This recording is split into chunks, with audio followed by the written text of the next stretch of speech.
Students, 10th class हम लोग respiratory disorder पढ़ रहे थे चैप्टर नंबर 10 में, जिनमें आपने अभी तक ब्रोंकाइटिस पढ़ा, एम्फीसीमा पढ़ा, नमूनिया पढ़ा।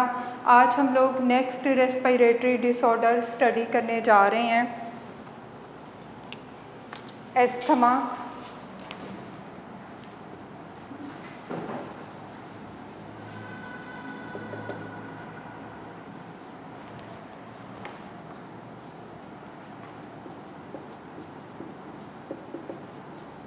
रेस्पिरेटरी डिसऑर्डर्स में आज हम पढ़ने जा रहे हैं एस्थमा। सबसे पहले क्लास हम देखेंगे एस्थमा की डेफिनेशन।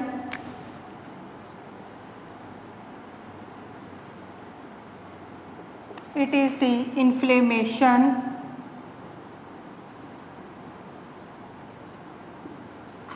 Of bronchi. ब्रोंकाई में इन्फ्लेमेशन होना शुरू हो जाती है, सोजिश होना शुरू हो जाती है। ये क्लास आपने जो है ट्रेकिया पढ़ा था। Trachea divides into 2 tubes. इन ट्यूब्स को आपने कहा था दिस इज ब्रोंकाई।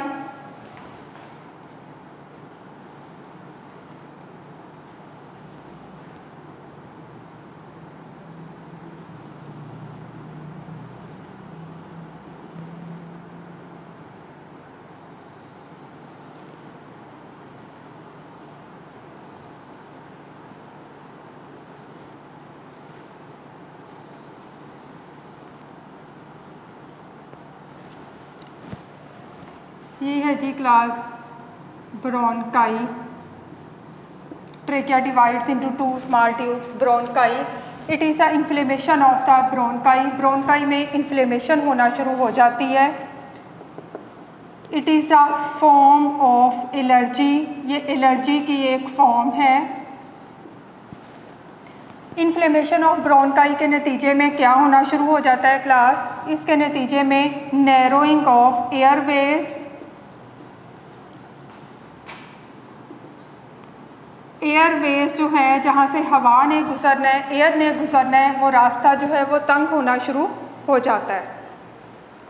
तो यहाँ पर कुछ हम लोग इसके देखेंगे कॉजेज़ कि वो कौन सी कॉजेज़ हैं जिसकी वजह से एस्थमा और ज़्यादा इंक्रीज़ हो जाता है। कॉजेज़ में class perfumes, pollens,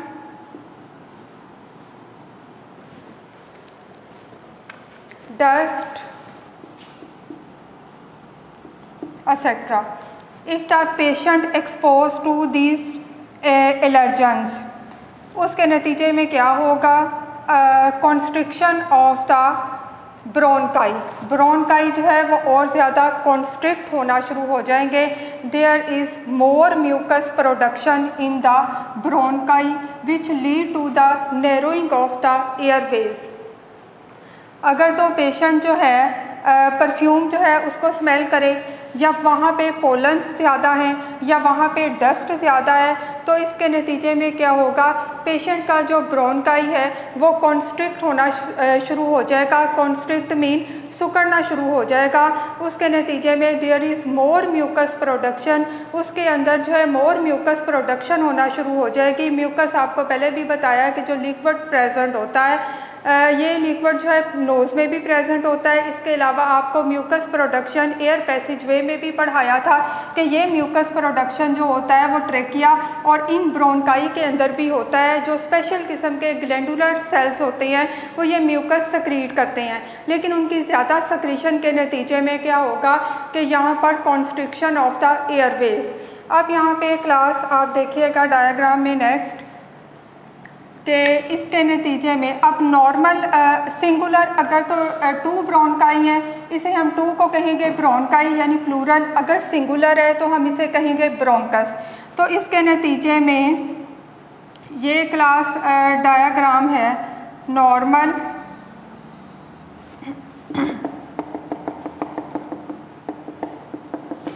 it is a normal bronchus.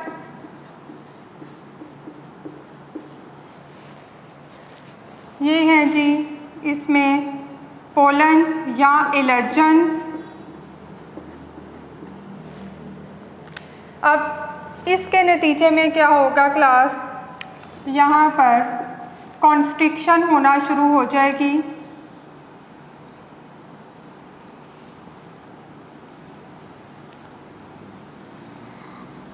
This is the constriction of the bronchus. इस कॉन्स्ट्रिक्शन के नतीजे में यहाँ पर म्यूकस प्रोडक्शन जो है वो ज़्यादा होना शुरू हो जाएगी।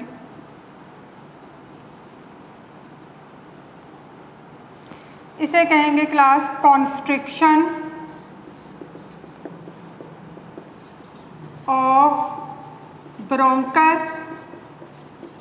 और यहाँ पे म्यूकस जो है वो ज़्यादा प्रोड्यूस होना शुरू हो जाएगी। अब क्लास हम लोग जो है नेक्स्ट जो है वो इसकी पढ़ेंगे सिम्टम्स।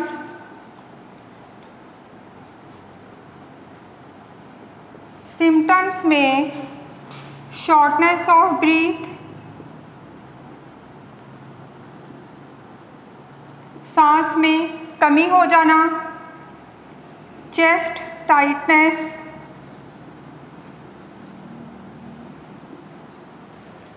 सीने में घुटन महसूस होना, कफ, खांसी का आना, wheezing, whistling sound is produced during breathing. सांस लेने के दौरान जो है वो एक विस्लिंग साउंड जो है वो प्रोड्यूस होती है। इसके बाद नेक्स्ट जो है हम क्लास इसकी पढ़ेंगे ट्रीटमेंट, के ट्रीटमेंट जो है वो इसकी कैसे की जाती है।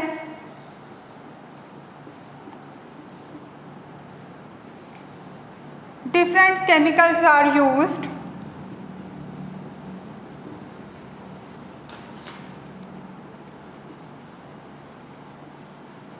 To dilate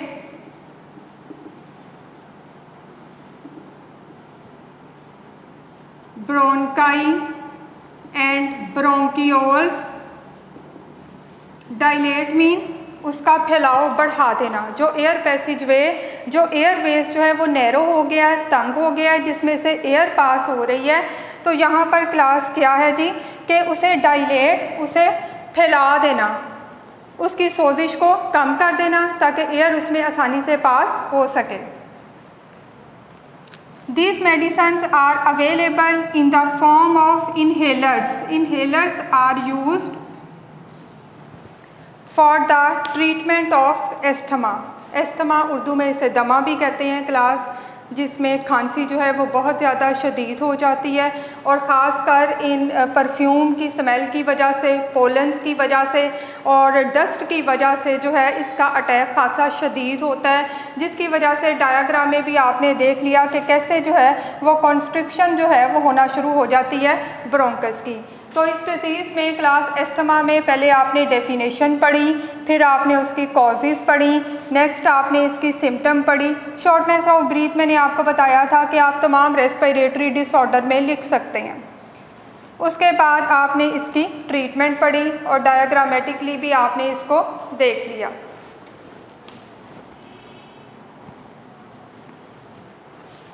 next class respiratory disorder हम पढ़ने जा रहे हैं, lung cancer.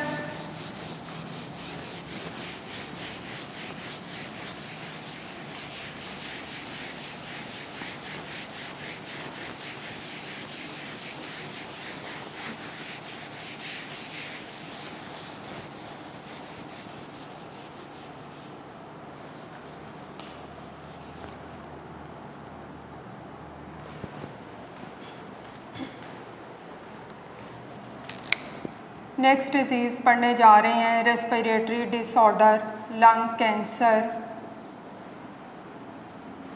There is uncontrolled cell division in the lung tissue. सबसे पहले देखेंगे इसकी definition.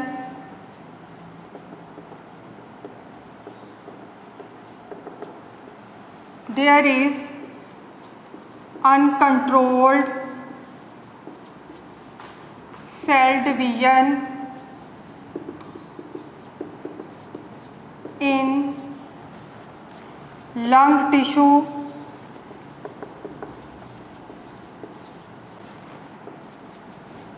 cells continue divide and form tumor. There is formation of tumor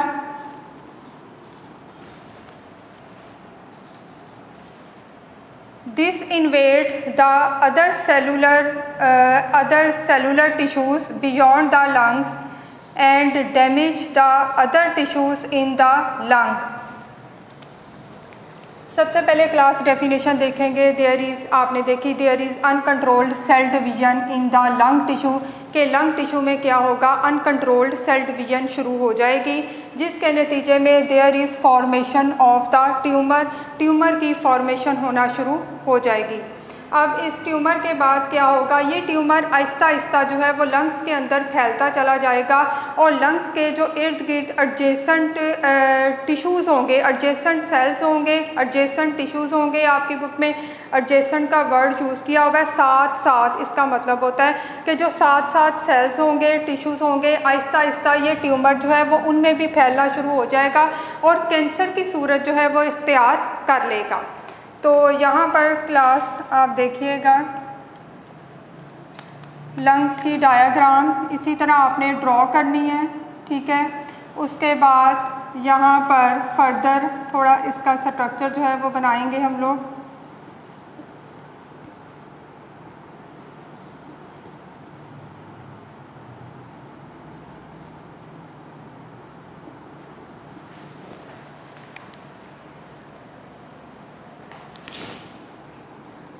ये है जी trachea, this is bronchi, this is lungs,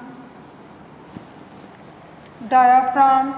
यहाँ पे क्या होगा कि एक मैस जो है वो इकट्ठा होना शुरू हो जाएगा। दिस इज़ ट्यूमर और कैंसरस मैस, मैस का मतलब इकट्ठा हो जाना, कैंसरस मास। नेक्स्ट क्लास हम पढ़ेंगे सिम्टम्स।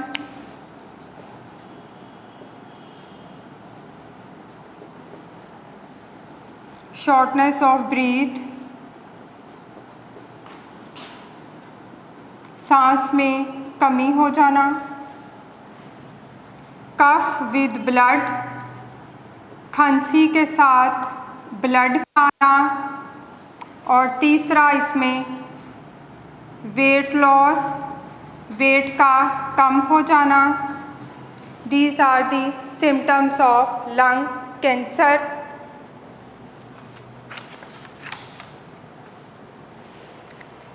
नेक्स्ट क्लास हम लोग स्टडी करेंगे causes.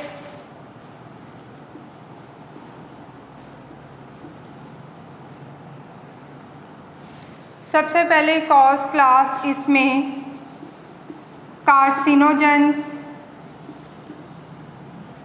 Carcinogens cancer causing agent, ऐसे एजेंट जो कैंसर काज करते हैं, for example tobacco smoke,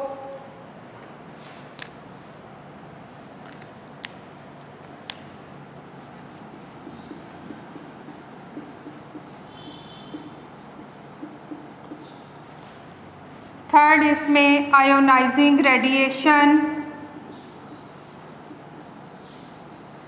for example X ray वगैरह अगर बहुत ज़्यादा करवाए जाएं तो उसके नतीजे में फ्री रेडिकल्स जो हैं वो बॉडी में प्रोड्यूस होना शुरू हो जाते हैं और इन फ्री रेडिकल्स की वजह से क्या हो जाता है, कैंसर का ख़तरा बढ़ जाता है। तो these are the causes of the lung cancer. First carcinogens, cancer causing agent, for example tobacco smoke, cigarette के धुएं में ज़्यादातर कार्सिनोजेंस मौजूद होते हैं क्योंकि टोबैको स्मोक के अंदर ओवर 50 केमिकल्स ऐसे हैं जो कि कार्सिनोजेंस हैं। कार्सिनोजेंस में at least over 50 chemicals are carcinogens. तो they cause the cancer. Cigarette smoke के अंदर 50 केमिकल ऐसे हैं जो कि कार्सिनोजेंस हैं, जो कि कैंसर काज करते हैं। नेक्स्ट आयोनाइजिंग रेडिएशन, जिसके नतीजे में मैंने आपको बताया कि बॉडी के अंदर फ्री रेडिकल्स प्रोड्यूस हो जाते हैं। These free radicals produce lung cancer. Next हम लोग पढ़ने जा रहे हैं पैसिव स्मोकिंग।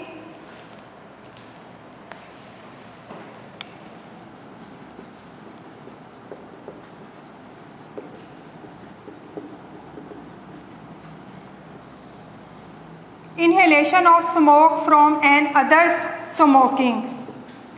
इन्हेलेशन सांस में एयर के ज़रिए से उसे इन्हेल करना, धुएं को। इन्हेलेशन ऑफ स्मोक, स्मोक को इन्हेल करना। Inhalation of smoke from an others smoking. किसी दूसरे पर्सन यानी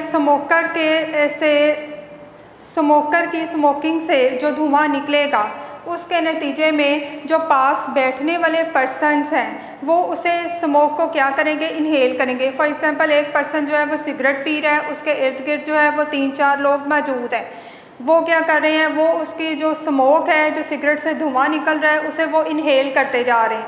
उसके नतीजे इसे कहेंगे इस प्रोसेस को कहेंगे पैसिव स्मोकिंग, कि वो खुद तो स्मोकर नहीं है लेकिन वो क्या कर रहे हैं, वो इस धुएं को, इस स्मोक को इन्हेल करते जा रहे हैं। The burning end of the cigarette is more dangerous than from the filter and. Cigarette का बर्निंग एंड जो है वहाँ से जो धुआं निकलेगा वो ज़्यादा ख़तरनाक है as compare to the filter end की तरफ से, क्योंकि जो बर्निंग एंड है सिगरेट का उसमें डायरेक्ट जो है वो कार्सिनोजेंस जो होंगे वो बर्न हो रहे होते हैं, वो जल रहे होते हैं, जिसके नतीजे में उसके इन्वायरमेंट में जितने भी लोग बैठे होंगे उनमें लंग कैंसर का ख़तरा जो है वो बढ़ जाएगा। ये सारा प्रोसेस जो है ये क्या कहलाता है, पैसिव स्मोकिंग। बोर्ड के लिहाज से क्लास की डेफिनेशन जो है वो बहुत ज़्यादा इम्पॉर्टेंट है। पैसिव स्मोकिंग की, inhalation of smoke from an others smoking, the burning end of the cigarette is more dangerous than from the filter end. Next class हम लोग पढ़ेंगे इसकी प्रिवेंशन, कि किस तरीके से लंग कैंसर से जो है वो बचा जा सकता है। Prevention, elimination of the tobacco smoke, elimination ख़त्म कर देना। अगर तो टोबैको स्मोक जो है उसे एलिमिनेट कर दिया जाए, एलिमिनेटिंग टोबैको स्मोक, तो सबसे पहले अगर देखा जाए कि टोबैको स्मोक अगर इसी को ख़त्म कर दिया जाए तो इससे क्या होगा, लंग कैंसर से बचा जा सकता है। दूसरा क्लास आपकी बुक में जो लिखा है prevention, WHO world health organisation called the Pakistan government to stop the advertisement of the cigarette, के जो सिगरेट की एडवर्टाइजमेंट है, जो इश्तिहारात हैं उन पे पाबंदी लगा दी जाए, बैन कर दिया जाए, ताकि आने वाली यंग जनरेशन को इसके नुकसानात से बचाया जा सके।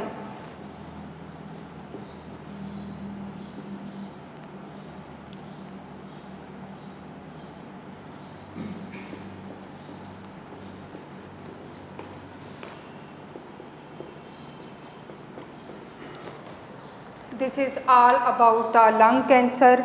लंग कैंसर में क्लास सबसे पहले आपने डेफिनेशन पढ़ी, शॉर्ट क्वेश्चन के तौर पर पेपर में आपको आ सकती है। उसके बाद आपने सिम्टम्स पढ़ी, सिम्टम्स के बाद आपने इसके कॉजेज़ पढ़े, कॉजेज़ के बाद आपने पैसिव स्मोकिंग की डेफिनेशन पढ़ी, पैसिव स्मोकिंग के बाद आपने इसकी प्रिवेंशन पढ़ी, साथ में डायग्रामेटिकली आपको जो है वो एक्सप्लेन कर दिया कि this is all about the lung cancer.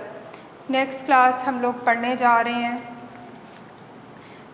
आज क्लास आपके रेस्पिरेटरी डिसऑर्डर जो हैं वो यहाँ तक कंप्लीट हो गए हैं। ब्रोंकाइटिस आपने पढ़ा, emphysema, नमूनिया, asthma and lung cancer. आगे नेक्स्ट लास्ट टॉपिक है bad effect of smoking, smoking के बैड इफ़ेक्ट क्या हैं, इसके बुरे असरात क्या हैं और किस तरह ये हमारी पूरी बॉडी को फ्रॉम हेड टू टो जो है वो क्या करती है, मुतासिर करती है।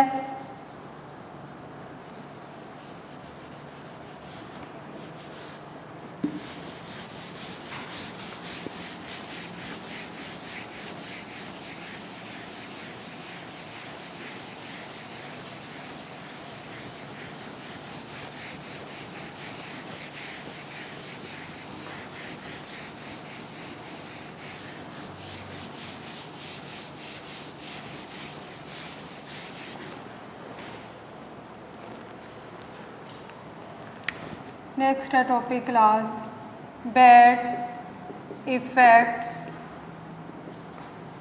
Of smoking.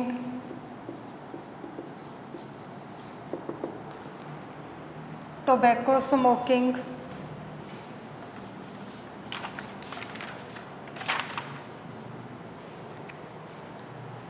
अब क्लास आपको टोटल जो है टोबैको स्मोक में, सिगरेट में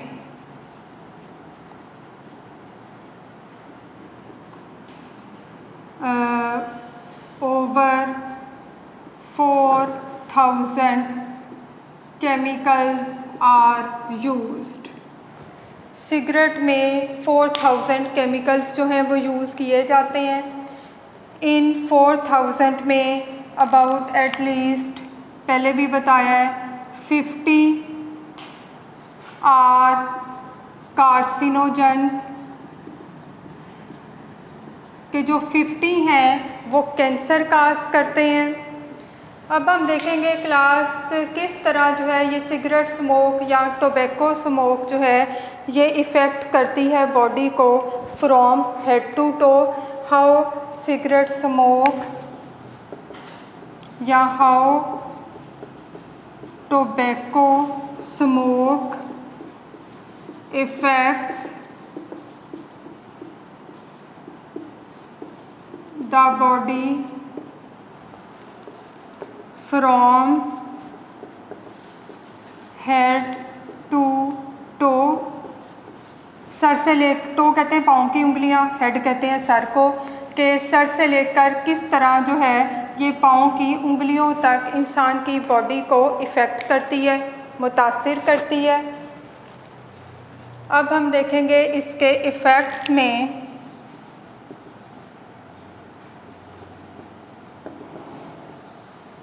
इट काज या इट मे लीड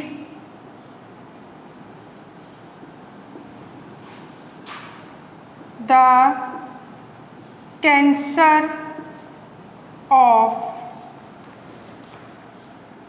किस किस चीज़ का कैंसर काज करती है? सबसे पहले तो आपने पढ़ा लंग कैंसर, सेकंड है जी larynx, the cancer of larynx, cancer of oral cavity,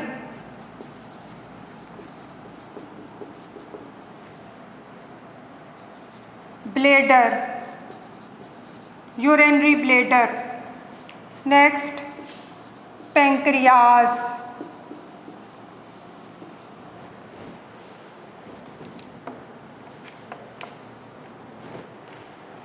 breast,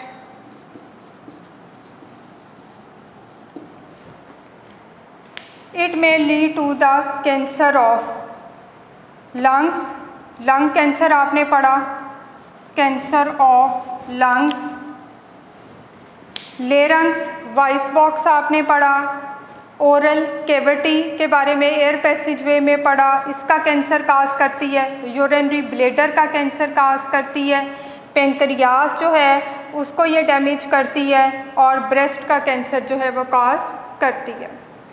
उसके बाद effect of smoking on circulatory system,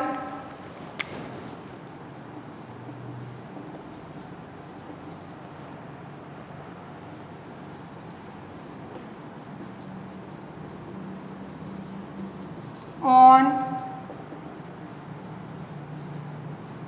circulatory system, heart, blood vessels, blood, इन तीनों पार्ट्स को, सर्कुलेटरी सिस्टम के तीनों पार्ट्स को किस तरीके से जो है स्मोकिंग डैमेज करती है, सर्कुलेटरी सिस्टम पर इसका क्या इफ़ेक्ट है। Carbon monoxide present in the tobacco smoke, formula ही लिख रही हूँ मैं, carbon monoxide CO, carbon monoxide in the tobacco smoke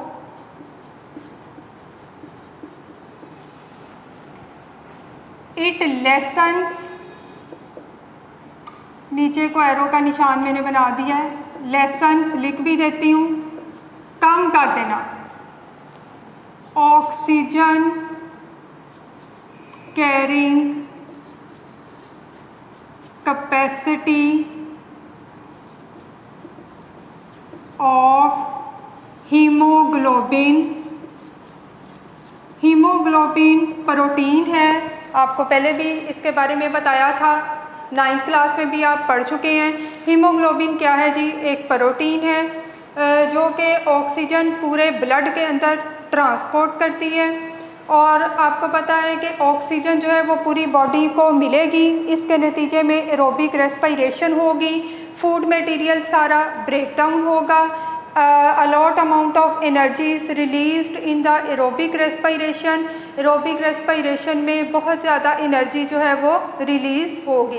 सारा प्रोसेस तब होगा जब पूरी बॉडी में ऑक्सीजन जो है वो ट्रांसपोर्ट होगी, और ऑक्सीजन ट्रांसपोर्ट करने का फंक्शन जो है वो कौन परफॉर्म कर रहा है, haemoglobin protein, and this protein is present in the red blood cell. And haemoglobin protein की ऑक्सीजन कैरिंग कैपेसिटी जो है वो कार्बन मोनोऑक्साइड गैस की वजह से क्या हो जाएगी, कम हो जाएगी। सबसे पहले तो आप ये पढ़ेंगे, उसके बाद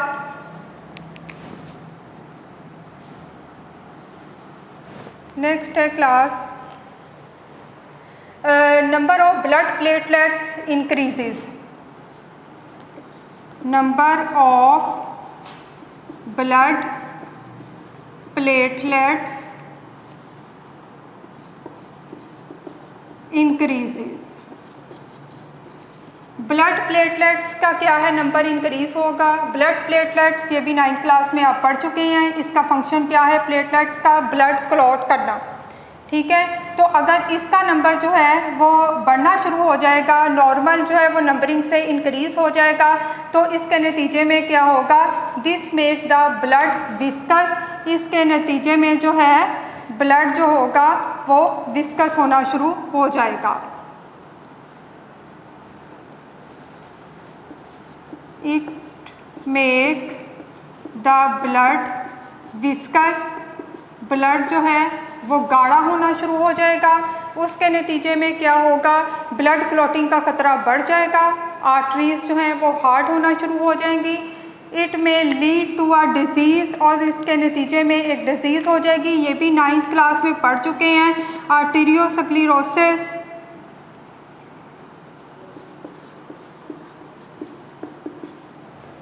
ये है जी effect of smoking on the circulatory system. The carbon monoxide present in the tobacco smoke lessens the oxygen carrying capacity of the haemoglobin. The number of platelets increases, in this case it make the blood viscous, it may lead to a disease arteriosclerosis, जिसके नतीजे में arteries जो हैं वो hard होना शुरू हो जाएंगी। उसके बाद क्लास हम लोग देखेंगे कि जो स्मोकर्स हैं उनके अंदर और बहुत सारी इन्फेक्शंस का ख़तरा भी जो है वो बढ़ जाता है।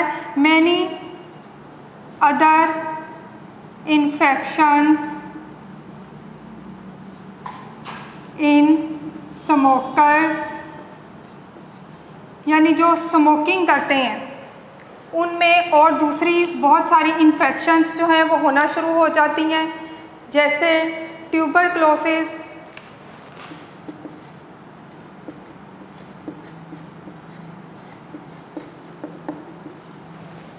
It in the risk of tuberculosis, यानी टीबी का खतरा उनमें बढ़ जाता है 2 to 4 टाइम्स, ये खतरा जो है वो उनमें बढ़ जाता है। इसके अलावा class pneumonia, the risk of pneumonia is increased by 4 times as compare to non smoker. Non smoker की निस्बत नमूनिया का ख़तरा जो है वो स्मोकर में बढ़ जाता है 4 टाइम्स। ट्यूबरक्लोसिस का ख़तरा जो है वो बढ़ जाता है 2 to 4 टाइम्स। उसके बाद tooth loss and staining of the teeth, weakening of the teeth या टूथ लॉस 2 to 3 टाइम्स जो है वो इसका ख़तरा जो है वो और ज़्यादा बढ़ जाता है। Tooth loss, staining of teeth, दांतों पे जो निशान पड़ जाते हैं 2 to 3 टाइम्स। ये रिस्क फैक्टर जो है वो स्मोकर्स में बढ़ जाते हैं as compare to non smokers. जैसे टीबी का ख़तरा जो है वो स्मोकर्स में it is increase 2 to 4 times. Pneumonia, the risk of pneumonia is increased in the smoker person by 4 times. Tooth loss increases, the risk of tooth loss also increases by 2 to 3 times. उसके बाद class जो non smokers होते हैं उनमें जो heart disease है वो 25 से 30% जो है वो उसमें रिस्क फैक्टर बढ़ जाता है नॉन स्मोकर में। इसी तरह उनमें लंग कैंसर का ख़तरा 20 to 30% जो है वो बढ़ जाता है। The world no tobacco day is celebrated on 31st of May। 31st of May को 31st of May को world no tobacco day, world no tobacco day is celebrated in the whole world। 31st of May the world no tobacco day is celebrated। इसके अलावा class एक और आपकी book में word use किया गया है केमिकल का, निकोटीन।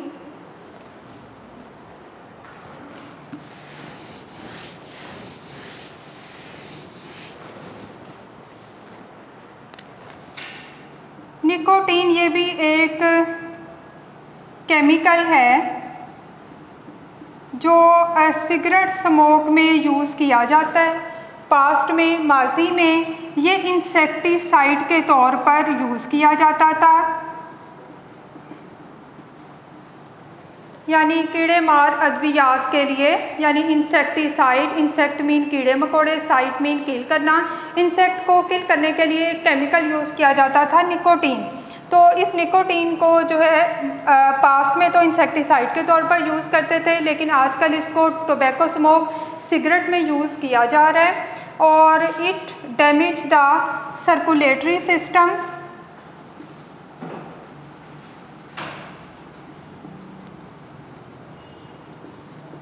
ये सर्कुलेटरी सिस्टम को डैमेज कर रहे हैं and also damage brain tissues.